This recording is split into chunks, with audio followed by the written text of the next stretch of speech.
few years ago, geography was one of the more popular choices as of an optional subject, especially among the toppers. But in recent years, we've seen that the popularity dip a little bit. What do you think accounts for that dip in popularity? Over the years, according to you, which one has been the toughest geography optional paper? People from various backgrounds have taken and done far better than other students. So a subject that has everything for everyone.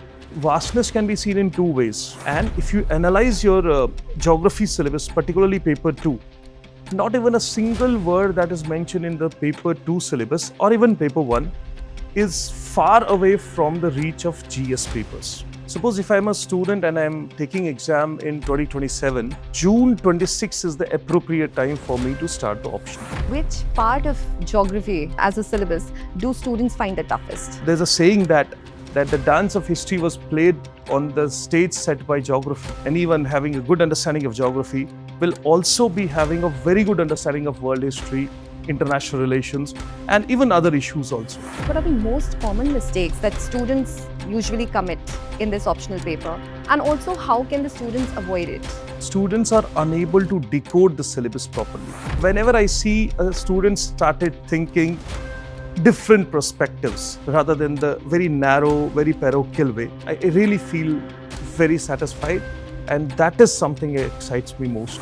This exam is not about handling questions which you know. This exam is all about handling questions which we do not know. UPSC mains examination has 9 papers. Out of these, 1 paper, and just 1 paper, is entirely your choice. That's the optional paper with 500 marks attached to them. This paper can either cost you your rank or it can make your rank. Welcome to the Optional Advantage, wherein we sit with expert faculty and discuss an optional paper with you, one episode at a time. Today we have joining us Mr. Rohit Wazir, our very esteemed geography expert who has over 15 years of experience under his belt, and he's associated with us at the Karol Bagh Center of Drishti IAS, as well as he teaches live online at the Drishti Learning app. A very warm welcome, sir, to the show. Thank you for gracing us today. Thank you. It's my pleasure. And thank you for inviting us. Hope you're doing well today, sir. All good, ma'am. Thank you. All right. Sir, I would like to begin with the very uncomfortable question first. So, earlier, a few years ago, geography was one of the more popular choices as of an optional subject, especially among the toppers. But in recent years, we've seen that the popularity dip a little bit. What do you think accounts for that dip in popularity? Geography as an optional, if I talk about, has always been one of the most rewarding and one of the most favorite subjects of UPSC aspirants. Yes, there has been a dip in last few years. The reason of that dip is something else. It is not visible in the topper list. Like last time we had a topper in 2014, and since then we haven't had any geography topper. But if you check the list properly, you will find that there are few students who are among the top 10 always. They have been top 3 rank, top 5 rank since then. But due to some XYZ factor, they have not been in number 1 list.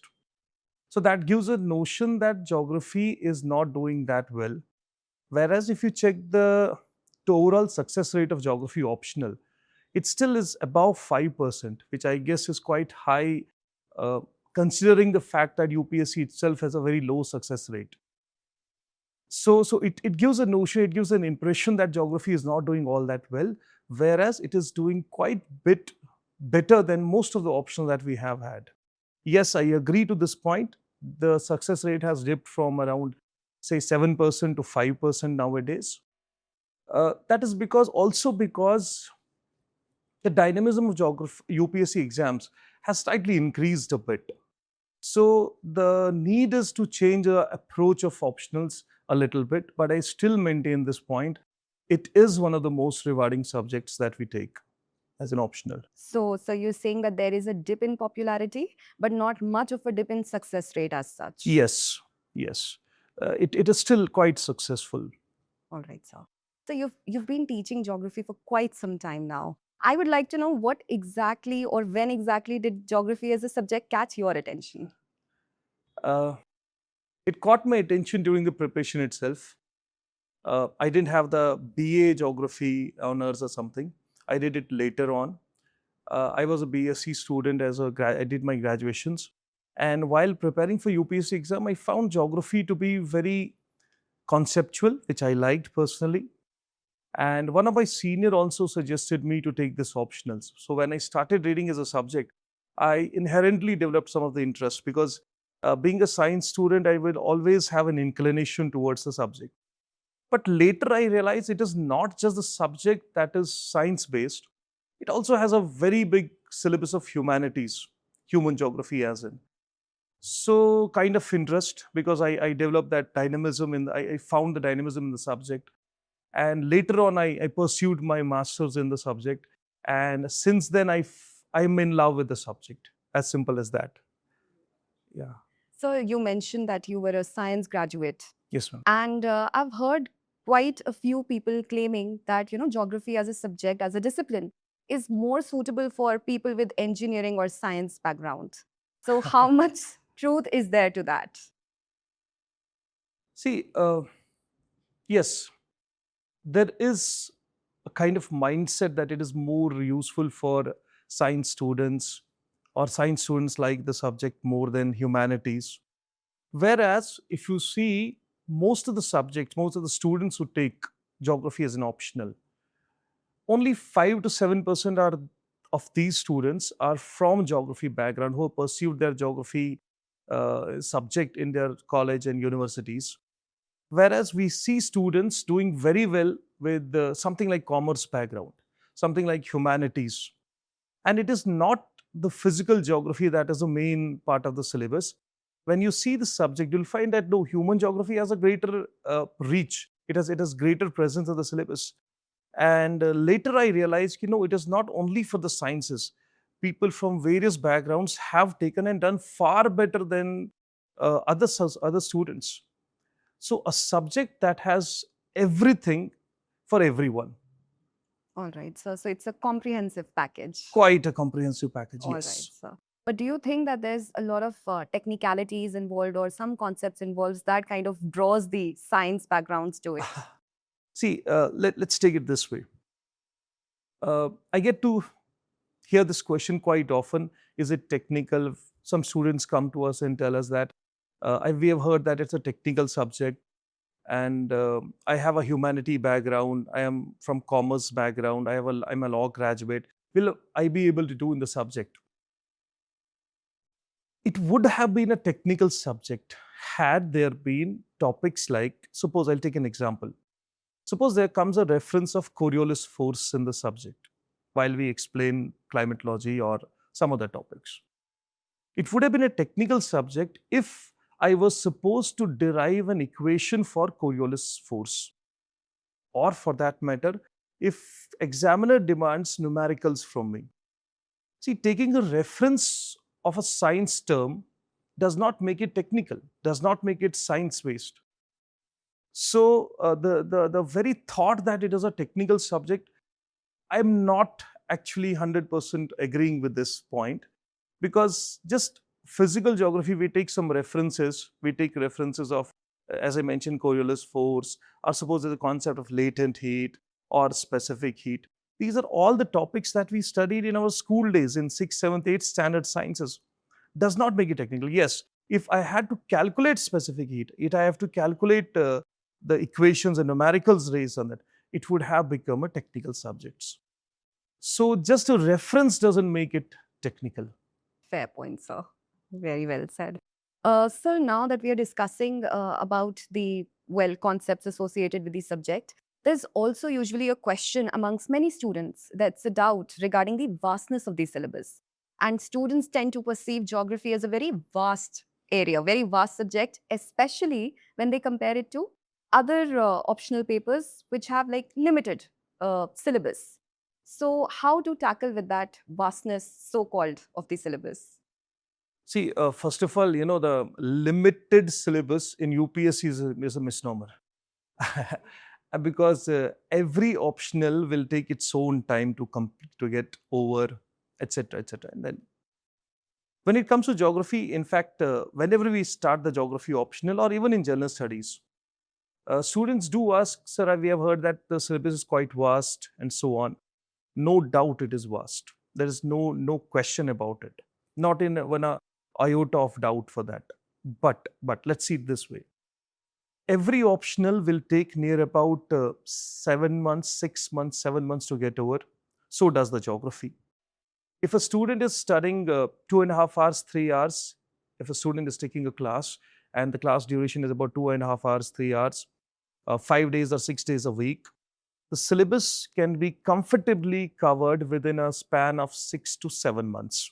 Very comfortably done. So I think the rest of the options will also take more or less the same time, 5 months, 6 months, or something like that. So geography will take maybe 15 days extra, maybe 20 days extra, that's all. But why this image of vastness? I'd see it this way. In the first topic, when you start, suppose we start with topics like geomorphology or climatology or topics like that, wherein a student is supposed to discuss topics like slope development or wind movement, some theories based on that. On the other side of syllabus, you have topics like in paper 2, suppose the topic is like geopolitics of Indian Ocean. There's topic like boundary issues of India. So on one front, a student is studying a topic like mountain formation, plate tectonics, and terms like that. To the other side, a student has to study rural development, poverty, hunger, which sounds completely different arena altogether. So I tell students, see, vastness can be seen in two ways. One, I have to study so much. Second is I get a chance to study so much.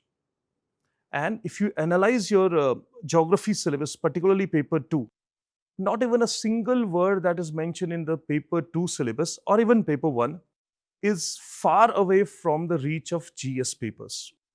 These all topics, whether it is boundary issues, whether it is India's role in South Asia, whether it is industries, whether it is agriculture, cropping pattern, these are all present in your GS syllabus. So given the fact that there is a lot of diversity in the subject, a student suddenly feels that I have to study climatology on one front and study this. So the syllabus is very vast. Whereas it is not the vastness, it is the diversity of the subject. That is the point. And a student, as a student of geography, I see it this way. I get a chance to study almost everything. At least it will give you a chance to study social issues on one front, political issues on other front, environmental issues, and also the physical geography aspect. So that is the case. And one more point I would like to add here is that when a student begins with a geography optional or starts, who's absolutely fresh to the subject, we think that physical geography has a larger syllabus. It's like the core of the subject, where it is not true. 2/3 of the syllabus, I would say more than 2/3 of the syllabus, is about human geography. It is about population, it is about settlement, it is about political aspects, it is about rural development, planning. So that is one of the main point that we need to understand in the subject. Everything is part of GS also. Yes, sir. So, sir, you are trying to suggest that what is often mislabeled as vastness should be perceived as Diversity as multi-dimensional. as multidimensional. Yes. All right, sir. I have a couple of follow-up questions from you. First is that you mentioned about any optional subject taking around 6 months for completion. So, what do you think is the right time to start preparing for geography optional now that we are here? Okay. Okay. Yes. See, every optional, I think, not just geography optional. Suppose if I'm a student and I'm taking exam in 2027 or next year, suppose, June 26 is the appropriate time for me to start the optional. So 1 year ahead is the time where you should be starting your optionals, any optional for that matter. Because if given the fact that it takes say 6, 7 months, 8 months to complete, and then I need some more time for self-study, take some test series, go on with it. So it will take good amount, like 8, 9 months to be very comfortable with my subject. So early start is always better. 1 year, at least 1 year ahead, a person should, any candidate should opt for this and should start their preparation. So, also, sir, you mentioned about the diversity element. So I would like to ask you if there is an overlap, which there sure is an overlap between the optional and the current affairs, or let's say the GS1 syllabus. So how far is the or how extensive is the overlap and how is it guaranteed to benefit students? Okay. See, let's start with paper one is quite obvious. Everyone knows that there is a geography section in paper one. Let's see this way. GS paper 3, one of the topic that is mentioned is cropping pattern of India, which is in GS paper 3. Then there are revolutions, etc. And cropping pattern of India cannot be comprehensively covered unless there is a geographical element into it. So when you study in optionals about the agriculture and cropping pattern, you get a very big and a very nice and very comprehensive understanding about the subject, about this particular topic. Then there's a paper, JS paper 3, which demands disaster management, again incorporated in optionals. Then there is a topic mentioned environmental issues, environment ecology. There's a topic of biogeography and environmental geography, which will help in GS paper 3 as well. A lot of people do not know this, but if you analyze the paper 2 of geography optionals, there is also a topic mentioned in development of science and technology and satellite communication, because GIS is, satellite communication has a geographical element into it. GIS is a part of geographical information system. So that will also cover that portion. Then in paper 2, GS paper 2, boundary issues. Now, I say this quite clearly, that if you have to understand international relations, you should be very good with the maps. Most of the international conflicts are boundary related issues. So you need to know your boundaries very properly. Besides that, world history. World history, anyone who incorporates maps and world history, there's a saying that the dance of history was played on the stage set by geography. So if geography is good, anyone having a good understanding of geography will also be having a very good understanding of world history, international relations, and even other issues also. So for me, as a student of geography, I would always say, if I'm good with geography, I can always be good with these subjects. At least understanding will be good. So basically, geography is intertwined in almost all other Almost disciplines. everything. It takes everything. It takes something from every subject. Absolutely. Or maybe every other subject takes something from geography. I should say that way. Yes, geography is the mother of all sciences. I always mention this, but okay, it is not. Arguably, it is the mother of all sciences. Yeah. All right, so I can see you being so excited about, your love for geography just shows through. Yeah. So tell me exactly what excites you the most about teaching these subjects. What excites me to teaching the geography subject is the paycheck that I receive from the Drishti. But on a serious note, I would say that geography gives me an option and an option to study various dimensions, as I mentioned earlier. But then, as a student, I'm studying various aspects. It helps me to understand society. It helps me to understand all of this. And when I take this class, this in the classes, and when I deliver this, and the lecture is good, trust me, it gives me immense satisfaction. I'm very happy with this, that I have been able to deliver something that helps in the thought process of a student. So whenever I see a student started thinking different perspectives rather than the very narrow, very parochial way, I really feel very satisfied. And that is something that excites me most to teach geography. Of course, other than the paycheck.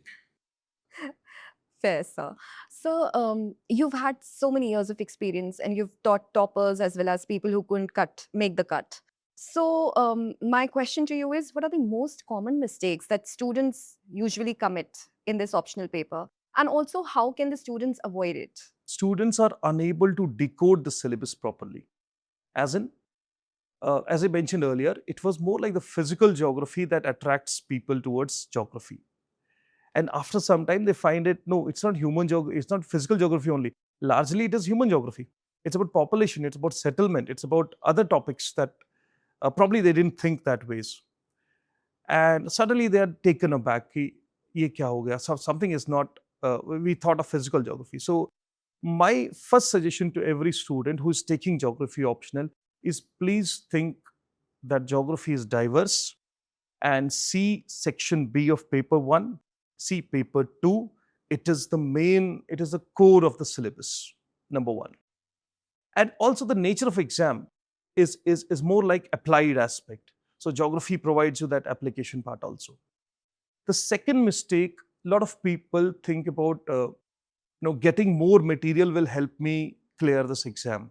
So I say it in various discussions that before becoming district collectors, we become material collectors. We tend to collect lot of material and then end up getting tens.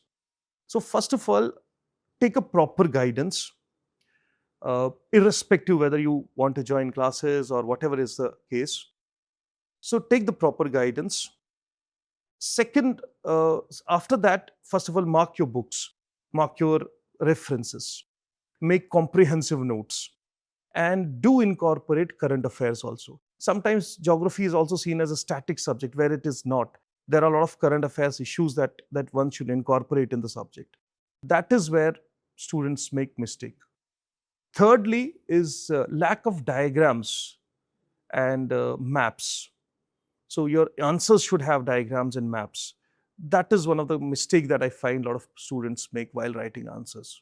So students tend to focus more on the theoretical part and probably Theoretical ignore part, yeah, and less of current affairs, less of examples, less of maps, diagrams. So that will take them to a higher level of score.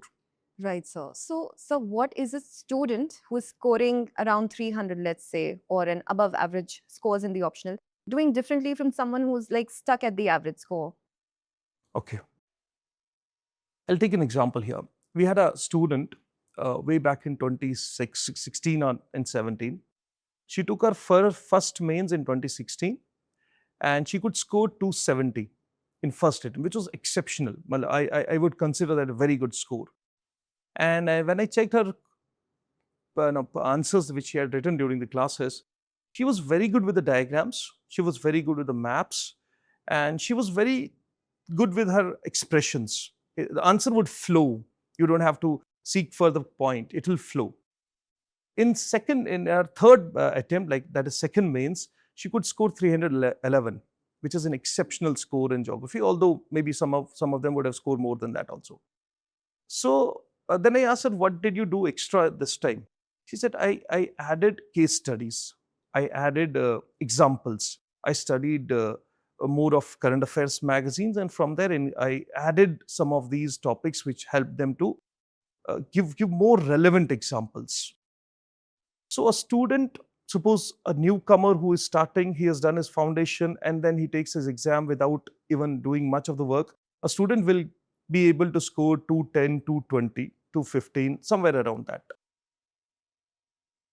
But if a student is preparing and like presenting diagrams, taking down maps, improving the presentation part, the same student would go at least 30, 40 marks higher than that. Then from 260, 270 to 300, I would say a student must add a lot of current based, kind of examples, case studies. That is the demand of the UPSC exams right now. So a student has to be very active in that case also. Right. So they have to be brushed up and updated with the current affairs. Yes. And basically treat the discipline as a dynamic rather than a static. Yes. Purely static. Purely static will be dangerous. Yes. They have to incorporate some dynamism into it. So, also, sir, importance of PYQs can never be overstated. How important do you think are PYQs here? Or is it, rather, I would put it this way, is it okay to solely rely on PYQs for your preparation? And if yes, how far back do we need to go to refer to those PYQs? PYQs are the beacon. There is no doubt about it. Anyone who enters in the UPSC preparation arena, I call it as arena because it's a different scenario altogether. I suggest them, see, you must have PYQs with you. Previous year questions will help you to guide how to deal with these subjects, and also to gauge your performance, whether you're performing well, are you studying in the right direction or not. So PYQs play a very significant role. And yes, importantly, there have been some questions which have been repeated. There are years where questions have got repeated. So previous year questions are important. Now, the second question is, how far should we go with this? A minimum, I would say 15 years. 10 years minimum, but I would say 15 years, particularly after 2009. The pattern of UPSC asking questions started changing after 2009, 10, 11. And after that, more dynamism was added, more current affairs based questions were asked. So, in that regard, I would say at least 15 years of previous year questions. Now, the third point is, should we rely only on PYQs? No. We should have more practice. As in, test series will be very useful in that. As in, the class assignments are very important. So when we conduct classes, we provide them with some of the assignments almost every week and conduct some tests. So that gives them another dimension. Yes, the question that we frame are largely PYQ based. But my suggestion here would be to all students, do not take simpler questions just to keep yourself happy that I'm writing answers. No, take some challenging questions, because if you analyze your question papers, it is challenging questions which will trouble you in exam. Right. So that's very valuable advice for our students, I believe. Sir, also, like along with PYQs, the process of note making is very important. I mean, students highlight it all the time, but their main concern is that they're not aware of how to make good notes. So could you please walk us through the process of what would qualify as good notes? See, I would say any class notes should be considered as good notes, but then notes to excellent and very relevant notes. That's most important. How to do so? I suggest students that when you are taking a class note, suppose you're joining a foundation batch and you're taking class notes and so on, do not just close the note. Suppose there's a topic, let's say there's a topic on cyclone, or for example, there's a earthquake, or suppose there's a topic on overpopulation, or any such topic. So when the topic is completed, you're done your notes, leave a page, keep that, so that when you read in newspapers, in your magazines, write the same information at the same instance itself. Most of the students, the mistake that I made in my preparation days, or I see a lot of students making this mistake, that we take the newspaper cutout and maybe paste it somewhere and keep it, then we'll read it later. But that never happens actually. It rarely happens. If some of them study, okay, good, but rarely I see students. So it goes into waste. There's no point. So suppose a student is reading about an article and he finds it very useful for a topic like, suppose there's a cyclone and there's a disaster management about the cyclone. And the student should go back to these class notes, cyclone, and add that extra information in the notes itself. In that way, student will have one-stop destination while revising for it. So suppose I'm taking mains examination after 2 days or 3 days. Now I need one source. I cannot go for multiple sources at that time. So if I have been incorporating current affairs exactly at the topic where it was mentioned, I will have more comfort and I'll save more time in that case. So my suggestion for note making would be foundation notes. Okay, very good. Continue with them, but leave some spaces open for improvement upon that. Add little more information to these. So we have been discussing PYQs and notes and optional papers.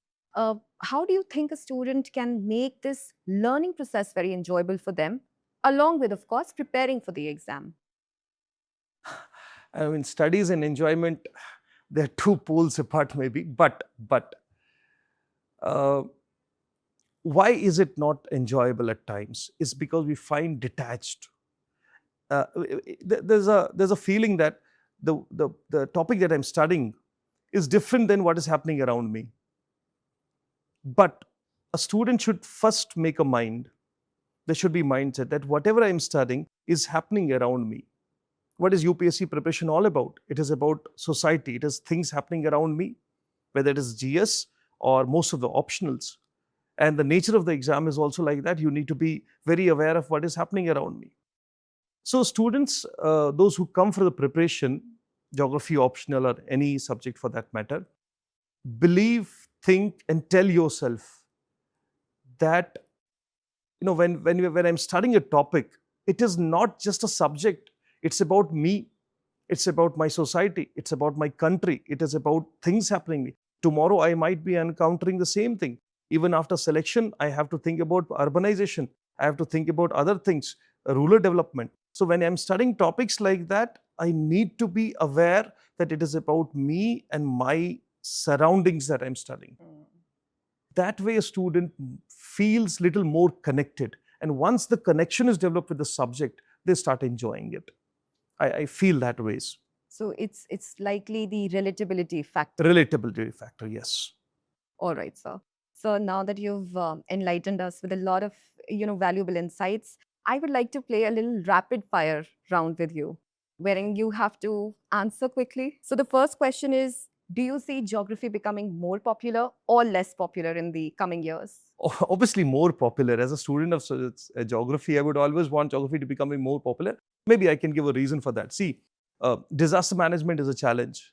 And without geography, without geographers, it cannot be done. Urbanization is a challenge. Climate change is a challenge. And all things happening around us is a challenge. And geographical angle cannot be ignored. And I'll just add upon this. There's a very famous writer, Robert D. Kaplan, who writes about geopolitics and so on. He says, we ignored geography, and that is why we have to think about climate change every now and then. So that's why I think it is going to be more popular and more. Fair, sir. Which part of geography, as a syllabus, do students find the toughest in your experience? Oh, yes. As an optional, a new student finds geographical thoughts a little more challenging because it's more about philosophy. It's more about subjectivity. There's a lot of subjectivity involved in the subject in this particular topic. But at the same time, we would also add one more topic, maps. For some reason, there's an inhibition in the initial stages for maps. But if they do it like 15 minutes, they allot 15 minutes per day for the map, it'll be very good. So these two topics, I think. All right, sir. Over the years, according to you, which one has been the toughest geography optional paper? Oh. See, geography has had plus and minus both. There have been topics where very tough questions were asked. And there have been, the same year, easier questions were also asked. But I found 2017 little more challenging. That's because some of the questions which we don't expect, like pseudo-volcanic landforms were, for example, asked. Some more topics were asked in that. So they were topics which probably students were not ready for these topics. But then again, I will add one point. This exam is not about handling questions which you know. This exam is all about handling questions which we do not know. Absolutely, So sir. that ways I would suggest students should always be ready for such topics. Which part of the subject, which part of the syllabus do you enjoy teaching the most? In geography optionals, definitely geographical thoughts, although students don't enjoy it much, but I enjoy it a lot. It's more about philosophy and evolution of geography as a subject. I personally enjoy it a lot. Geographical thought is one of my favorites. All right, sir. And finally, if you had to suggest one destination in India that would satisfy our viewers as a tourist and as a geographer, what would you recommend? For that, this Drishti management has to give me leave for at least 10 days and then I can move on. But otherwise, I feel Western Ghats, anyone who is traveling Western Ghats has hills, has coastlines. Anyone who is traveling the west coast of India, Kerala probably is one of my favorite destinations. So I would, as a geographer, I enjoy a lot. You find hills, you find mountains, you find tree gardens, you find backwaters, you find rivers, you find monsoon, you find all phenomena, you find coastline. So I would suggest, yes, Western Ghats, particularly Kerala. All right, sir. Thank you so much, sir. Thank you. I would like you to give a message to our viewers, please, our aspirants, anything that you would like to tell them. As a newcomer in this preparation, see, there are a lot of questions in your mind. Whether I'll be able to clear this exam, what will happen if I don't clear this exam, and so on. The vastness of syllabus and challenges and so on, success rate of UPSC exams and so on. But let's see it this way. Remember this thing, if we successfully prepare for this exam, when I say successfully prepare for the exam, that means I do whatever is required, as in I study the subject thoroughly, I do all my current affairs, I improve upon my writing, thought process, and so on. If you successfully prepare for this exam, you will never fail in life. And I can tell you with conviction that even after exam, there are so many things, so many avenues open for you. If you're preparing well, do well, give your 100%, you would see your personality improving within 6 months, 7 months, 1 year of the preparation. And that will take you really to the newer heights in life. So keep doing well and keep thinking, keep interrelating.